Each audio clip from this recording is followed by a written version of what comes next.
আজ মাছ দিয়া কপি দিয়ে তরকারি রান্না করবো। তারপরে মাছটি ভালো করে ভেজে রাখবো।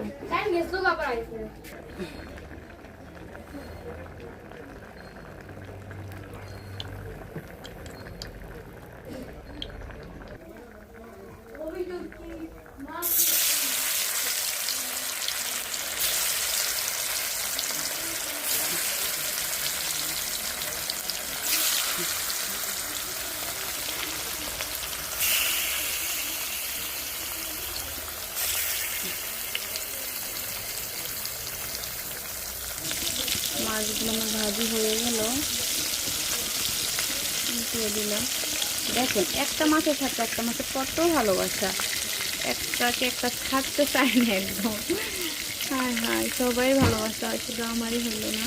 যাই হোক, না এটা হচ্ছে ঠিক না, আমারও ভালোবাসা আছে, কিন্তু মাছটা তো ফুলতেছে না। কেমনটা লাগে বলেন তো, এইভাবে একটা সাথে কাটতে চাই ফুলতে। এখন এই যে মাছ ভাজি হয়ে গেছে মোটামুটি।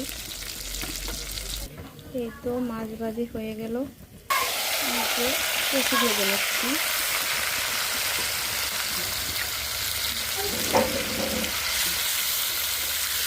কপিগুলো একটু আগে হালকা সেদ্ধ করে নিয়েছি জল দিয়ে, যেহেতু এখনকার কপি আসলে ভালো না, আর একটু হালকা ভাপ দিয়ে নিলে ভালো হয় রান্নার জন্য আর কি, নাহলে একটা গন্ধ আছে।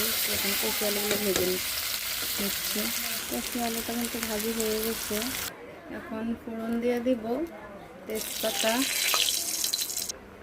এই যে পাঁচফোড়ন। ফোড়নটা কিন্তু হয়ে গেছে। এখন এখানে হলুদ, মরিচ, জিরা সব কিছু একবারে, সব মশলা একবারে করে দিচ্ছি, একসাথে গুলে নিলাম। মশলাটা তেল ছাড়া পর্যন্ত একটু ভেজে নিই। কিন্তু মশলাটা একদম তেল ছেড়ে গেছে। এখন একটু ভেজে রাখা কপি আলু দিয়ে দেব।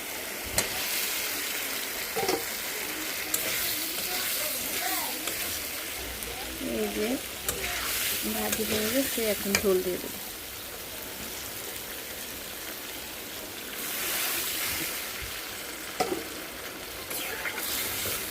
তারপর ঝোল ফুটে গেল, মাছগুলো দিয়ে দিলাম।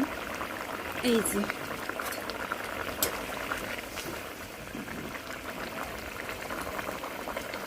দিয়ে দিলাম একটু গরম মশলার গুঁড়ো।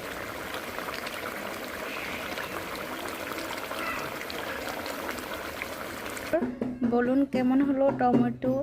টমেটোটা স্কিপ হয়ে গেছে, এটা দেখাইতে মনে নাই। তো কপি আলু টমেটো দিয়ে ঝোল মাছের কেমন হলো অবশ্যই কমেন্ট করে জানাবেন। ভুল হলে অবশ্যই ক্ষমা করবেন।